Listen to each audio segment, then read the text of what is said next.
what's the word?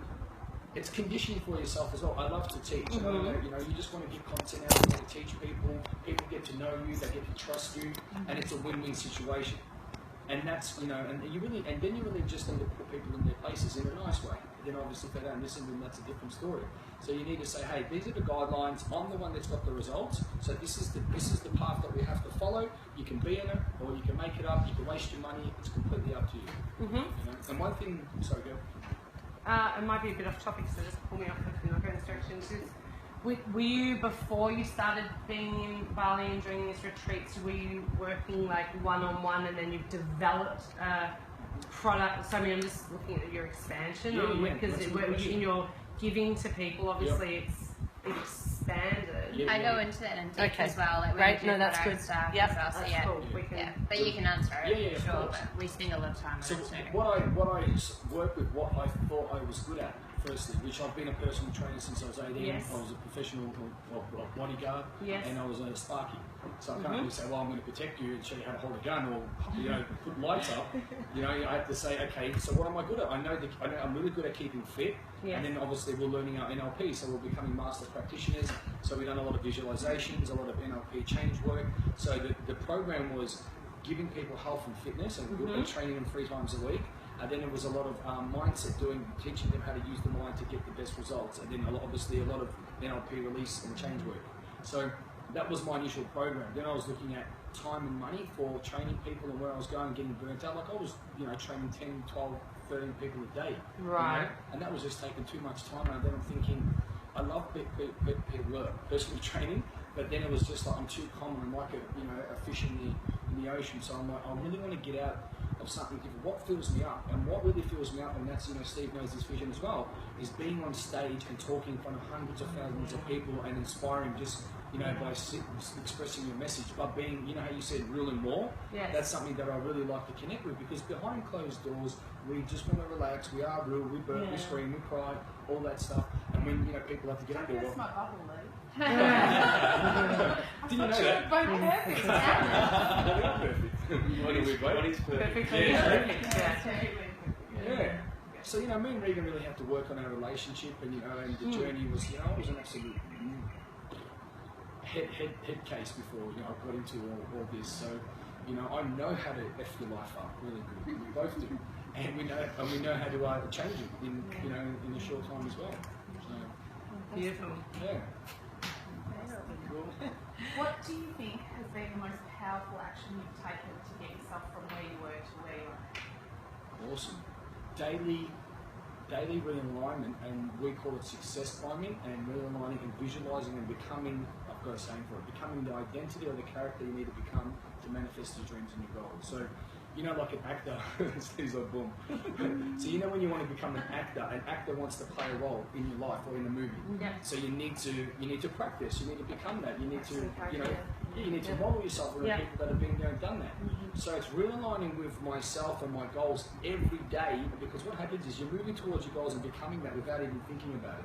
And it's like, you know, you tie your shoelaces. You know, for the first time it was really hard, it was awkward, but now you don't think about it. So I know when, you know, I'm lazy and I sleep in, and even Steve was saying this to me the other day, you know, if you're not realigning it, you get up and you feel scattered. You feel, what am I going to do like the majority of the people? Let's just make it up. Or I can get a job and someone else can tell me what to do. I can be a puppet, you know. So that's probably the biggest thing, is connecting and realigning and getting filled up every day by visualizing, by doing, you know, reading. There's so much mindset stuff that you'll share with guys. You know, and you can do journaling. You can obviously do, you know, there's so much that you can do. But don't do journaling because you're writing. Do it because that is you. Yeah, like a lot of people do self-development because it sounds good, or it's keeping them out of their comfort zone. Well, I'm changing. No, you're not. You're pretty much just making it up. You know, fake it till you make it. I hate that term. You want to be that person, and if you constantly keep in that state of being that person, time and space catches up, and before you know it, you're there. Yeah, that's a good question. No. I've got nothing else to add. I'm not going to add anymore. But yeah, just consistent daily action, and like I say, showing up in the success grind is huge. Like I did the other morning, I got up a little late at night, and you notice the difference straight away. Like instantly, I'm wandering around like, what was I doing today? What's this? What's that? Just one day, and I've been doing it for what, 8 months, 7 months now. So it doesn't take much to throw it out, and you just do that continually, it becomes a habit.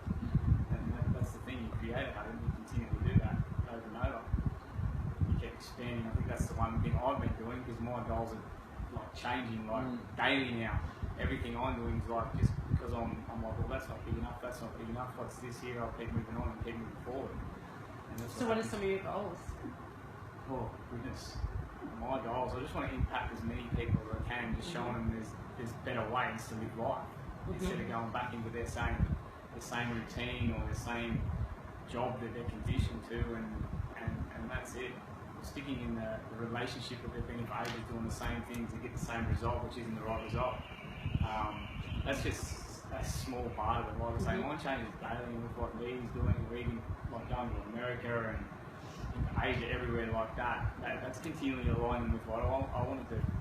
And that's just one of the things, like even with like Lee talking about personal trainer, like that's personal training, but the whole term personal trainer for me is just what sort of impact you can have as a PT. Your mind is like getting people out of the gyms, getting them to connect with nature and getting them out there to exercise, but also work on their mindset or escape like the conditioning or the normality, if you want to call it, of day-to-day life in cities or whatever they're doing. So in mine, I've got several visions that just keep expanding. So one of Steve's videos have had 60,000 views, and every one of his videos is 5,000. That's really cool. Like Is that just on Facebook? Yeah. Just shit on Facebook? But then it's all over, because obviously what you're going to learn about, I won't give any secrets away, is the different platforms. And this is where, you know, I have my message and I have my call, but what I've learned from Regan and what you ladies are going to learn is just it's really exploded. Like we're getting people, we're getting exposure and really getting it out there, different platforms, and now it's going crazy. To the point when, even Steve goes, even when we went to the Isogenics event, people were lining up to speak to me, and he goes, what do people want to talk to me? And he walked out and goes, oh my God, like, I got to get used to it, mate, if you want to. Just on that, Steve, when you had those moments of vulnerability, self-doubt, where some of what has happened in the past creeps in a little bit, how do you... You just remind yourself why you're doing what you're doing. What's moving forward. I've had moments all the time, especially because I am doing new things all the time, and these things do come up. I'm like, all right, now I've been there, I've done that. I know. I'll just stop and you just realign straight away. That's a big thing I've learned even over the last couple of weeks. I've had moments where I'm like, why did that hurt me? Why? I'm going to stop here and not do this. And I'm like, no, you're in the right place. You're coming for a reason. Just keep moving forward. And moments like that. I think you should feel as well comfortable where you are, like when you jump and you don't feel like out of box. Like you need to feel like something natural come to you. Like first time I went to America in that family event, I was like the beginning when I came in, I was like, this is not my world. Seeing people, my background. Out of the box there, but then when people come, and now you're hanging in Bali. Yeah, and by speaking with people, and they like, I think you should be like. My idea by beginning was work with teenagers because of what happened between me and my daughter. But then I get a lot of feedback when the events I start going. You're a fantastic woman, I think you're more like empowered women, and I feel comfortable in speaking with them. I didn't feel like, oh, come like, I have something to say. I have something to. Like people was, wow, 4 kids and you leave them and you're here and you're like, oh, fantastic. You're good. Yeah. So you don't feel like out of the box, like, and you wanna go, keep going, and that's the way I feel. I feel like when I see like post the regular things, and I say, oh my God, I want to do this. So I'm gonna do. We're gonna get money to do it, and I just try to like concentrate on doing it. And then I know. On that too, when you do the idea of tribe too, if you are at a point there where you're like, well, what do I do? Where do I go? And instead of going into that self-sabotage and just being by yourself and attempting to work out yourself, well, I've got to be there, and I've got the other brothers in the tribe, just hit them up and say, oh, this is how I'm feeling, this is what I'm doing, and then there's a solution or whatever, and they just realign you. Someone always sees something a little bit, different direction, which they can give you some advice. But what you were touching on then as well, I had this big limiting belief about, I'll never be successful, or you be around other people, and I used to get nervous, and then look at they're human beings. Like, then being around them, like we've been in rooms with people making billions of dollars, Hugh Hilton, George Ross, and like these people just were making ridiculous amounts of money, but it's not just that, but you look at him, okay, cool, they're a human being. And if you treat someone like a rock star, they'll treat you like a fan. So you just go there and you be strong, a strong man, a strong woman, and you look the person in the eyes and you talk to them, and they will respect you more for that. I feel that when I went there, I feel like people didn't know who I am or whatever. They will speak with me, and then when I say as well who I am, what I do, I'm doing cleaning and I'm here, and I feel like they respect me more. Most of the people see that on there because they were like, oh, wow, you're doing, it's like really, that's the way you started, that's the way people start. Most of people want to become successful or change their life, they start somewhere. And for you to be here, people respect you. So you feel that and you keep going, you don't feel like shame or whatever. You feel like just open yourself and continue going. And you make connection that you never believe, you know. Like I met Anne, I think you know Anne, you work with her. But I went to her when I saw her say, your speaking touched me a lot. By the time she was speaking, I get a call from my husband back home. Oh, your daughter sleep outside, out of her house, I don't know where she is. And I was crying, then she came to me and she said, and you live that and you're here, it means something. And she gave me a contact private number straight away, and we spoke, and she went to my house, my rent property where I live, and we have like close. We speak frankly. I ask her, and she asked me how is the things, how is your manager. So it's like a dream for me. The way I live, the friends that I go, family, the way they think. But when I see where I am and what I'm achieving, make me feel like wow, it's like my life is changing. By little bit, by changing, and That's what you need to do. Just every day, just keep pushing. You get away from the scatter. You just know what you're doing every day. Don't worry about yesterday. It's finished. Tomorrow doesn't come. Just worry about today. Have a plan. Plan yesterday for today. Get it all sorted out. Believe in yourself. Have a smile. Have some fun, and then just press the reboot button. But always have your end goal in mind. You know, through life I used to make it up, but I knew, especially when I used to train a lot and I played high level football and college basketball, and I knew where I wanted to be. So I'm like, why don't I just apply that, in business? Because like Regan said, I'm still not the best business person. I'm good at How do you channel that in though? Like as I said before, I'm creative. Creative can also lead to like doing a lot of things and not channeling in to get a very strong message on what your content is, and like because I really just go with where I feel to do in the moment of the day. Like in one part that's great because if I'm doing something and I don't like, for an example, if I was working and I'm doing a lot of stuff and I'm not loving it. Like the other day I heard music playing in a park, like some European music, and I'm like, I'm going to run down there, and like that's going to be the medicine to my stress. Like I'm going to be down there and dance, and like, I'm just going to follow my and I had a beautiful gathering. That was a great outcome for you though. But so on one level, I'm following my yeses, and there's some real medicine down there. It's amazing. Elderly women, they imparted some really incredible gifts. They gave me all this beautiful Greek food, and anyway. Try this cookie. But it is important to hone in. You know, like to really get that our time is valuable. And do the things that are most important. How do you, either of you, I've got a response to that. Because a lot of people say, especially in Bali where we live, you can easily get distracted. You can go to a beach, there's restaurants, there's parties, there's this, there's that, or just being at the villa, you can swim, sunbathe, you can do all that. But you just really need to get your priorities like, okay, you need to sacrifice, and like Steve goes, you want to come to the gym this morning? And I'm going, I can't because I have to get stuff done. So what was more important in the gym today? Was basically making connection with people, replying on responses. I had all these inboxes. I get like crazy amounts of inboxes, and people like especially. Oh, did you see that? Keeping the momentum and that as well. Oh, but just about stopping, unless you're willing to take action. Yes, about the surveys. Someone will ask me stupid things about, if they're asking, if it's going to lead them to a great existence, then let's talk about it. Or people just saying stupid things like who's got the bigger one regarding that. They just wanted to, well, I know this and I know that, and that's fantastic. Well done. Have a great day. and they were just asking me all these stupid questions. And a lot of people are putting in things they're trying to sell, because the more successful, the more senior you get, they just want to use you as a stepping stone. So, coming back to that, you really want to know what is your, okay, so my main goal is to, so if you've got goals, and especially when you've got your goals and you program them subconsciously, you would do things without even thinking about it. So my goals is obviously, I know my financial goal, my health goal, blah, blah, blah.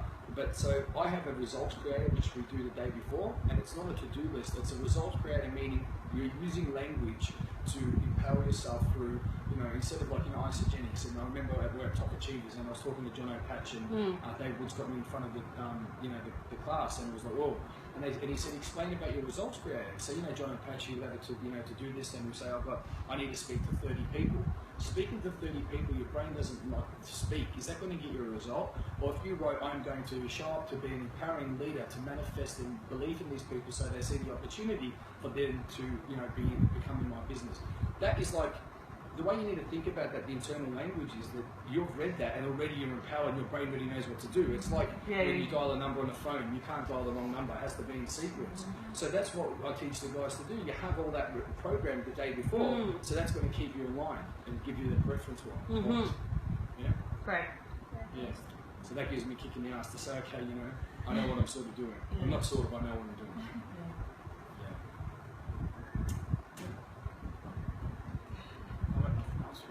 This is rolled way longer than the other day. This is cool. Any questions? Can I ask about sacrifice in regards to, straight away it made me think of my husband, because we had a really solid plan for a lot of years, which is creating wealth through real estate, and we were like gung-ho on it and right on plan. And then last year I had back surgery and had been sick the year before that, and that really changed me off my axis. We were sacrificed for delayed gratification that we later on we're going to travel and do all these other things, and I have really woken up. For me, it became really important to love and enjoy and do the things I want to do now, not wait for my pleasure things. So where do you where do you go? Because there's real value in the enjoyment and the experiences of life as we're also achieving and hitting our goals. Where is that for you? You need, again, I know if I've achieved something, that I'm that type of person, I will push myself hard. So you get the bigger rewards, and when you celebrate, it feels a lot better. But so I'm not going to go. And I'm pretty hard on myself, and if I'm not getting a result with the boys, or Regan and I's plans aren't coming together, so you really want to push yourself. And look, you can have little wins. Like I hit a big milestone yesterday, and Regan talked to Steve and I out to dinner, and that felt really great. And it was just like, if it was a little thing like that, do you know what I mean? Like I sit down and have a drink, but you need to be enjoying yourself. But know that the more you put in, like let's be honest, you know what you deserve. If you do something big, go and celebrate. But if you want to keep pushing and keep pushing, and I find the more I sort of sacrifice, the more I give that time to work towards my goal, the more I'm going to do that. If I'm out drinking all night, I've got this mentality. When people rest, I train to be my best. So it's always been since I've been little. Like when people are asleep, I'm going to be up training. That's how I got successful in sport. I'm a beast. That's it. So to think about it. Allocate your time, whatever it is. It could be anything from showering to eating to sleeping to celebrating. That time that you can allocate could be working towards your goals and moving you towards your goals faster. So that's the way I look at it. Be hard on yourself if you want to get the goal. Is that goal now, or is it a later goal? And I said, I've got plans of what I'm doing today, next week, next month, and then my end goal. So then you know where you're going. Then obviously you can tick it off and you get that fulfillment. Yeah. But you can really, in Bali and Steve knows, and we can really get caught up just lounge around doing anything. But our place is, the new place we moved into, it's quite beautiful, and I sit there sometimes and I'm like, whoa, and you get caught up. Like, hold on a second, you've got people to look after. I can't go to the beach. Like I don't even have a tan because normally I walk down the beach every day, and is that why I've got a tan? But yeah, it was a really good question, because Steve said, you're going to go to the gym, and that's one of my biggest values, and I'm like, I'd love to, but I have to sort these people out. Yeah, I think Sammy was mentioning last night that you were showing them. Yeah, Sammy as a slippery stone. Oh, It's you like, Sammy? yeah, talking about the gym. Yeah, he's a good because where I've been going is a wellness centre. It's got a steam room, plunge pool, and all that. I like the sort of I won't say girly stuff. I like all that stuff. Sort of sweat it out. And, yeah. I think on sacrifice too. Depends what you're sacrificing. Like you see, with me, I've sacrificed what I thought was important. Yeah. And when you do go down a path, if you change your path or whatever, or your goals are changed, or you've taken a sideways step, you'll find that sacrifice when you're working towards it. If you're passionate about it or you truly believe you want to go to that goal, the things you sacrifice mightn't be that important when you're down the track. That's good. That's what I found and I continue to find. Like certain things I found important, like when I did change what I was doing, all that, mean absolutely nothing to me now. So, especially material things. Knowledge. Yeah. Thought I better speak, I hadn't spoken. Well done, it's great contribution. Yeah. So you taught me something.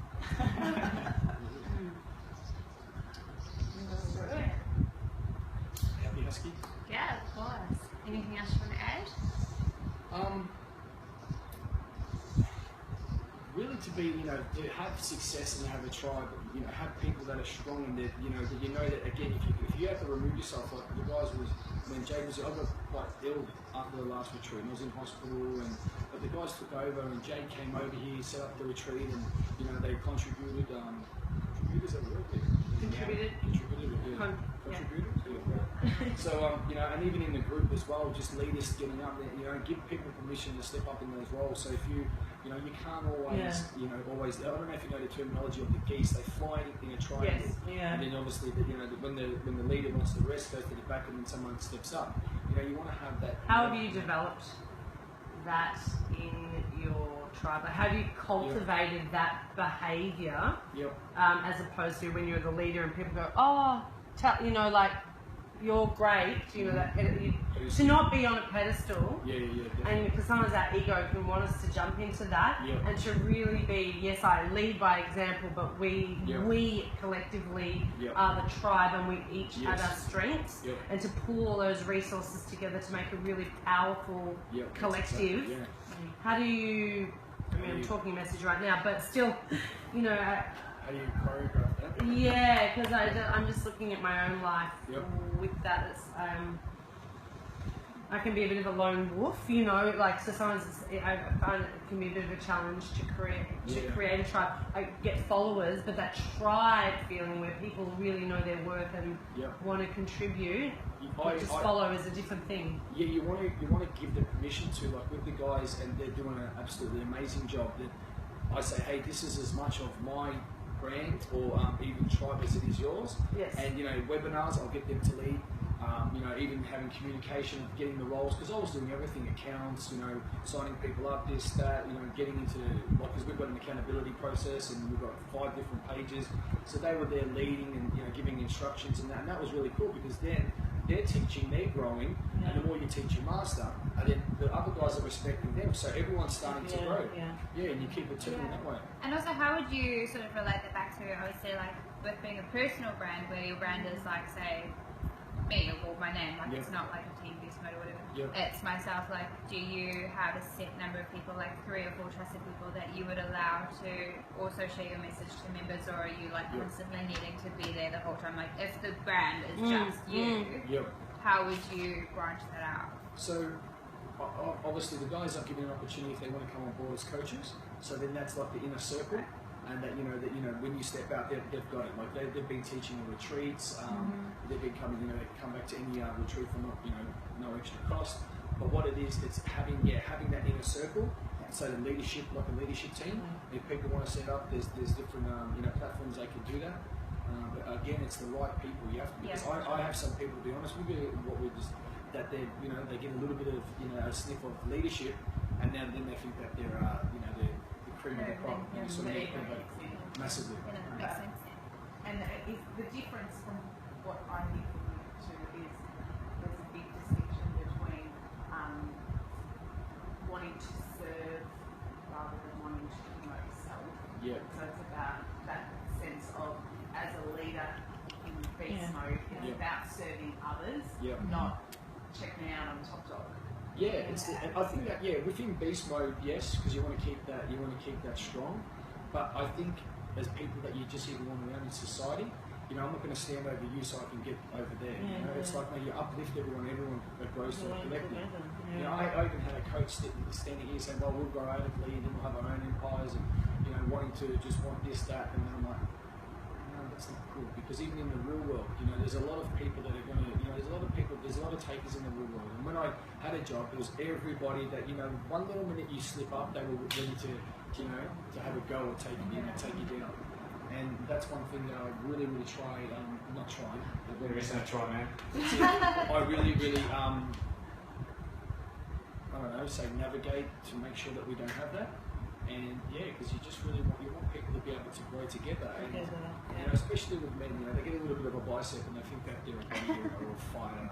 You know, and then they get a little bit of mindset and they think they can rule the world. You know, it's just like, hold on a second. I love that.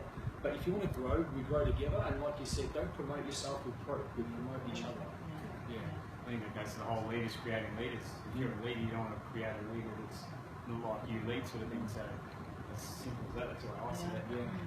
Do you find that sometimes people connect with you for the wrong reasons? Like, I think Paige mentioned before, stuff like total domination and beast mode, they're very aggressive terms, or they're perceived to be quite aggressive. No, they are. And do you find that actually attracts people who think really on it? Or is it because your message and how you're showing up?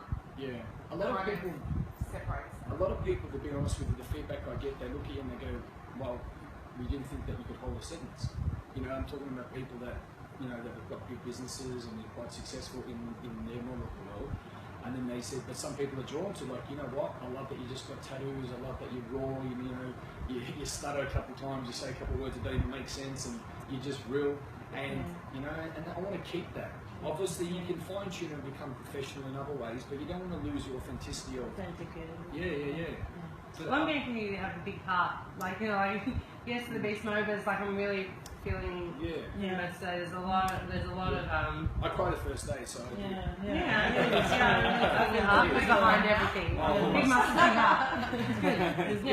And I guess a lot of it is like coming from a place of service. Like, I think you did a video on it, like not being attached to the outcome, like you're there to create value for other people, like you're doing it for other people, not for yourself, and that's probably when it becomes more effective. I'm feeling like I have a lot of work to do with this. To be totally transparent in regards to, obviously I want to create a life that I really love, that I'm creating my life for me because I'm the one who's living it, but tapping into a place of giving and of service. I can feel within myself, if I'm totally transparent, like I started raising my siblings when I was a teenager, and then I had children young, and I've been a lot of my life giving. And over the last couple of years, I've definitely come to a place where I've really just like owned my own stuff and taken like, this is what I'm creating, and then that there's more of a selfish aspect. And then to grow globally, now it's like, all right, now you've given to you, and now it feels like, okay, now there's learning to give from another place that doesn't feel like it's hard work, and it's going to be it will be a breakthrough when I tap into it, because I can feel the resistance for doing so.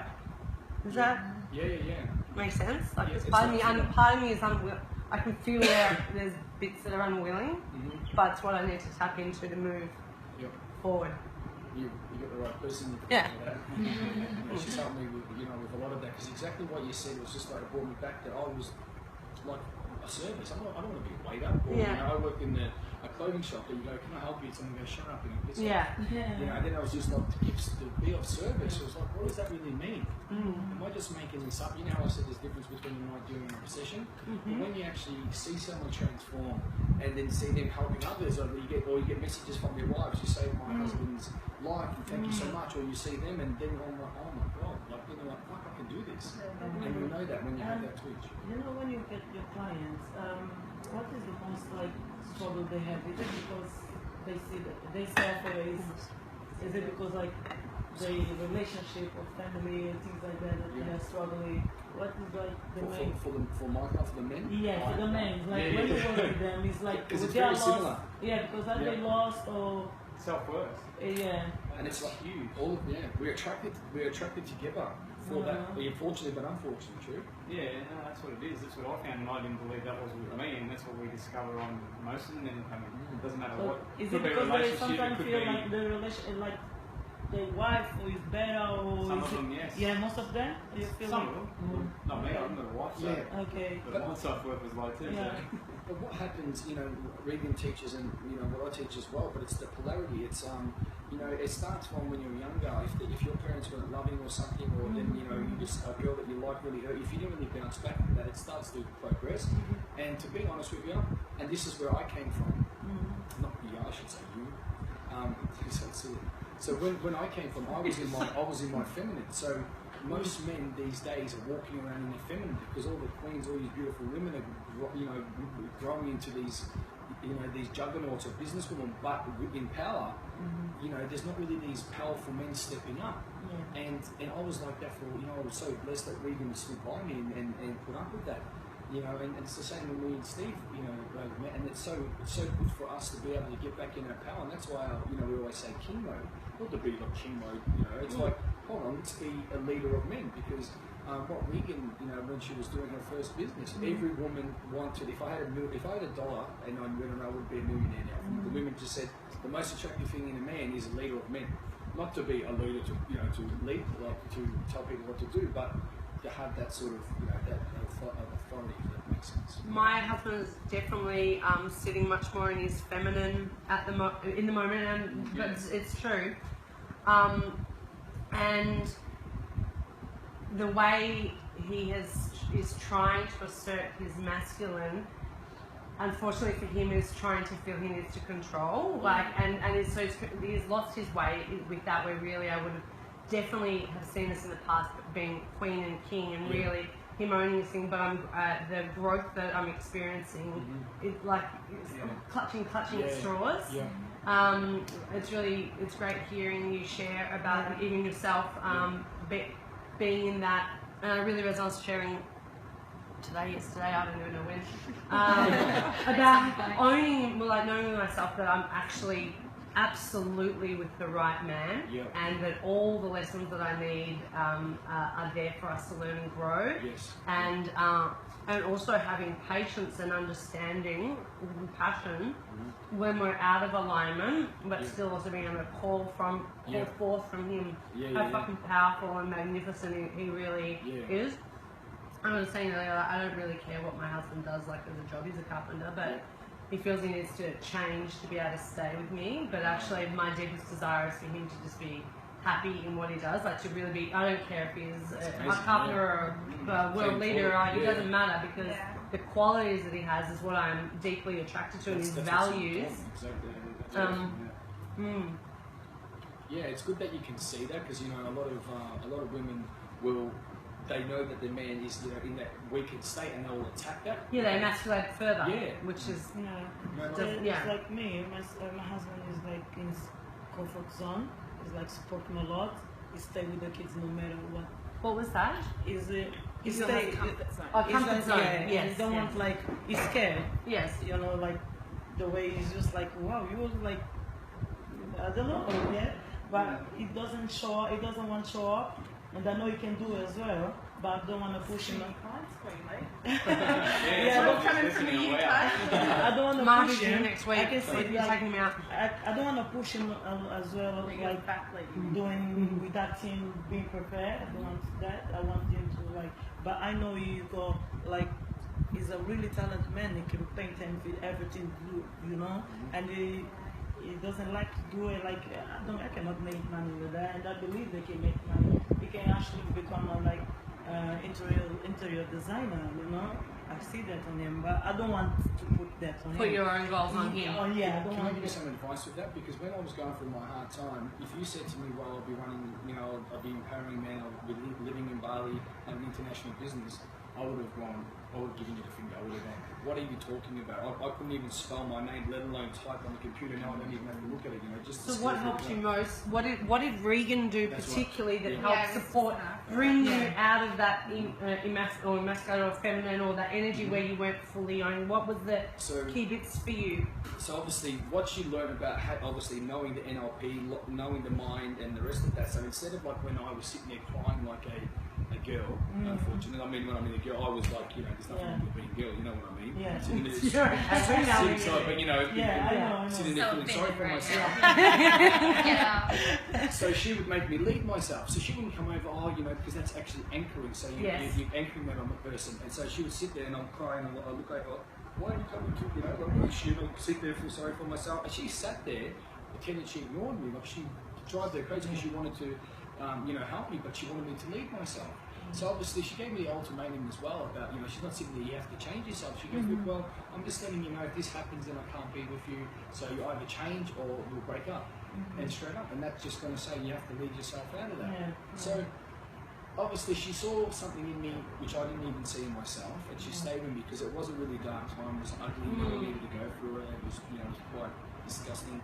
And she would lead me in a way that, you know, you do not want to change someone, but you tell stories. So how long was this period for you, if you had to give it a time frame that you were in that energy that was really not serving you? I mean, we always talk. Yeah. You know, I put on a lot of weight. I was, I was emotionally retarded to a point when I didn't even speak.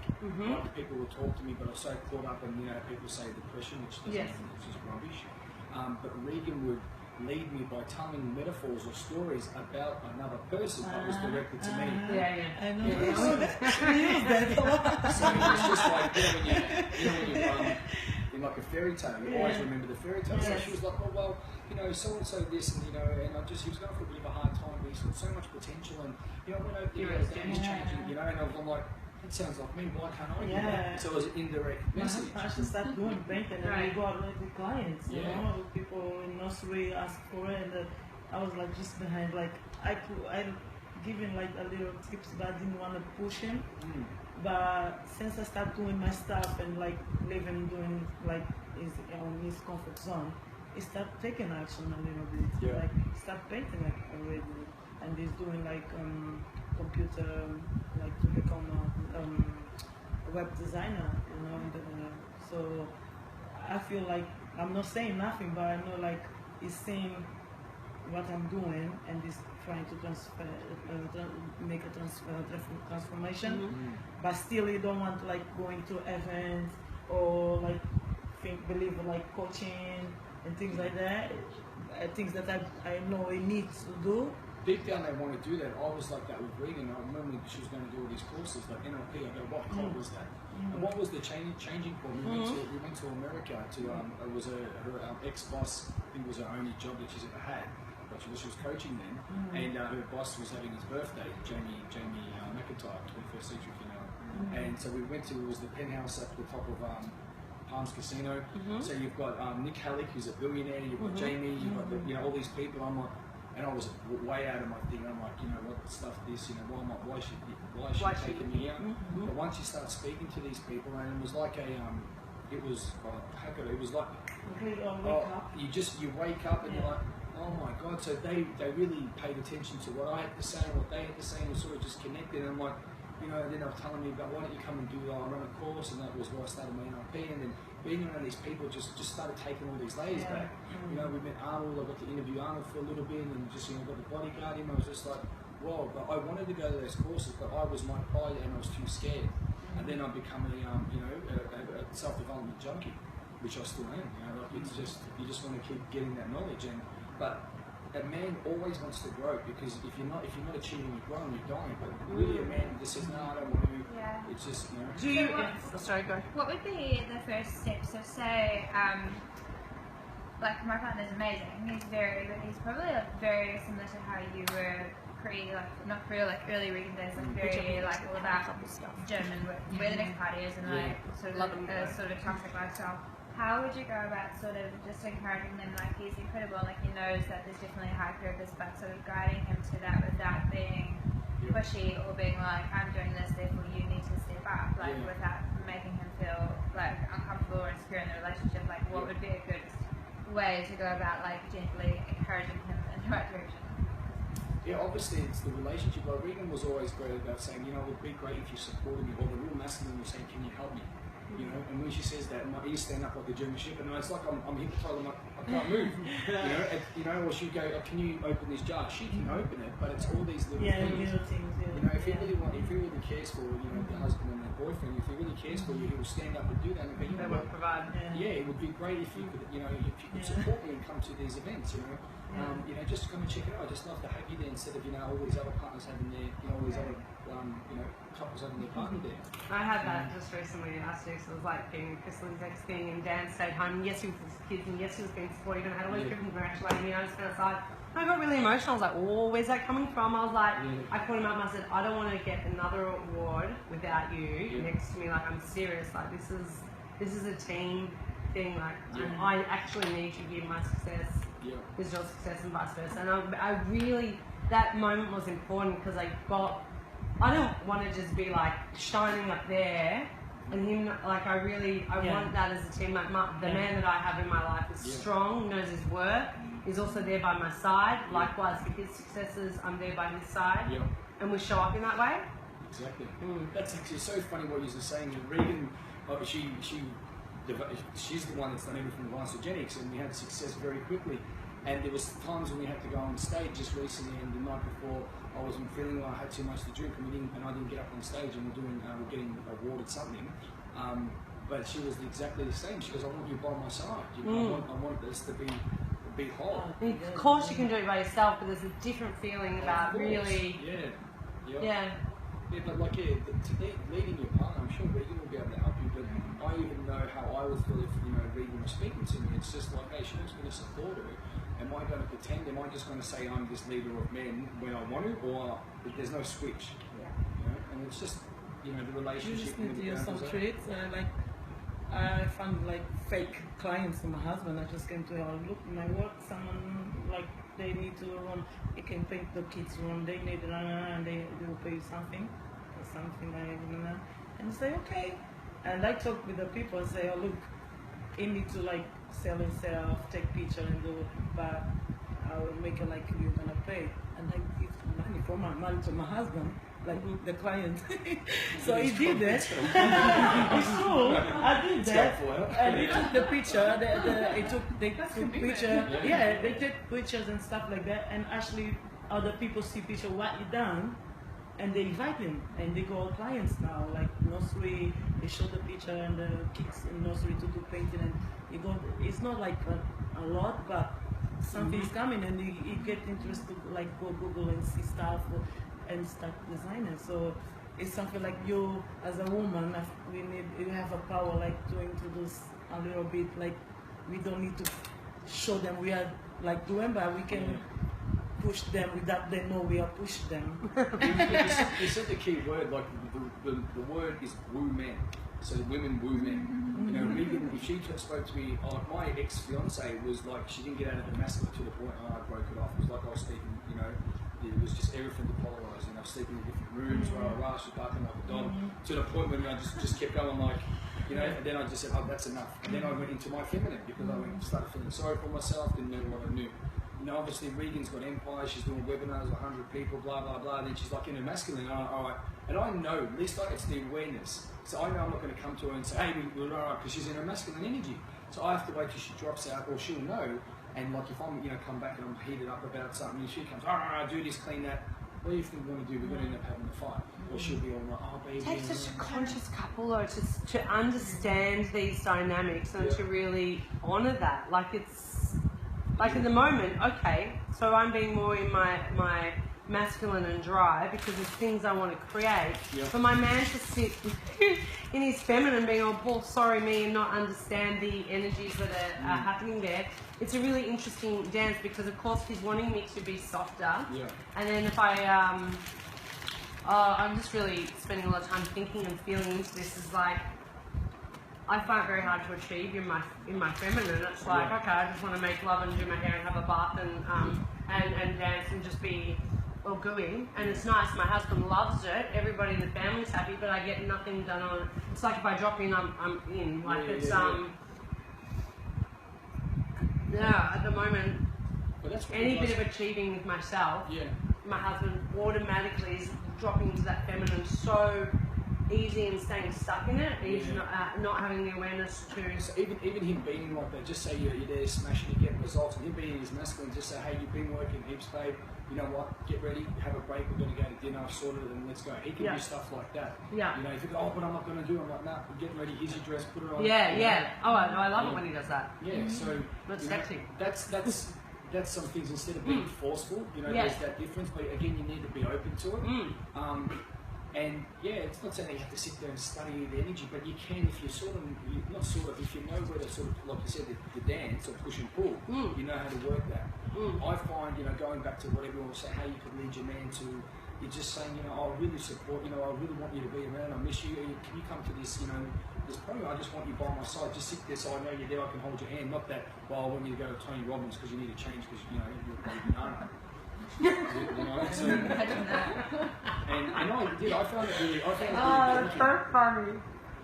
I found it really daunting at the start because all these guys, they're good looking, they're rich, they smell good, they look good, and you know they're all hanging around rigging like bloody. That's what my husband's struggling with. So it's all just like, oh my god, if I looked at Paige's inbox, it's like men just messaging everywhere because I do some stuff that is involving sexuality and sensuality. Yeah. It's like that's where he just has to trust that like I have an inner filter radar of like guys that are just like ooh, like you know, like okay, it attracts that, but like my radar is like I know that, and it's not what my message is not actually to men. Yeah. My message is actually to women. I get that the men are noticing. Yeah. But it all of a sudden is like I like that feeling of the pressure to have to step up because if I don't, there are so many other men out there that are honing in. So. That's again what you said. It's that self, trust. Him feeling whole. Enough in himself. It's just that jealousy thing. Like it can become jealous. But even I had a reading. She's a lot of being out there and being all beautiful women. Being out there, of course, you get people that are just going to give you that attention. And I'm holding myself. I've never been a jealous type. But then again, I have to just make sure, are you okay? Or that some guys will write a few silly messages. And that's the best way to handle it, like checking in how she's handling it. Like, like if she's alright or she needs anything from you. And the rest is like totally trusting that she's got it covered and having that. So, I mean, she's chosen to be with you. It's a mutual thing. It's like really knowing that. It comes to it as well when a man gets in his power. It's just like, well, look, I'm not holding a gun to this. If she's going to be with someone else, she's going to be, and that's it. You do that, and you can't worry about it, and it's the same, like if you, and you just need to be, what you focus on expands, and you just can't worry about it, you just, okay, we'll do our thing. So, it's just having that, just feeling, being whole in your own body. Even like what Steve said, he couldn't stand up and talk in front of ladies, and even the same with me, I would go red in the face and wouldn't know what to say, and it's always just evolving. Well, seems right. I like how this is just taking a whole path now to polarity. True. And everyone's stories I hear all the time. Like, it's so similar right across the board. And it's just how you deal with it. And like we said, not tell them what to do. You got to let them read themselves. You just got to suggest certain things. I watched Liam reading in action, and it's pretty cool to watch. It's because Liam comes across as this like controlling person. It's not. I see how Regan sort of leads him in certain things, and he might even see some of them. That's the thing I think is pretty cool.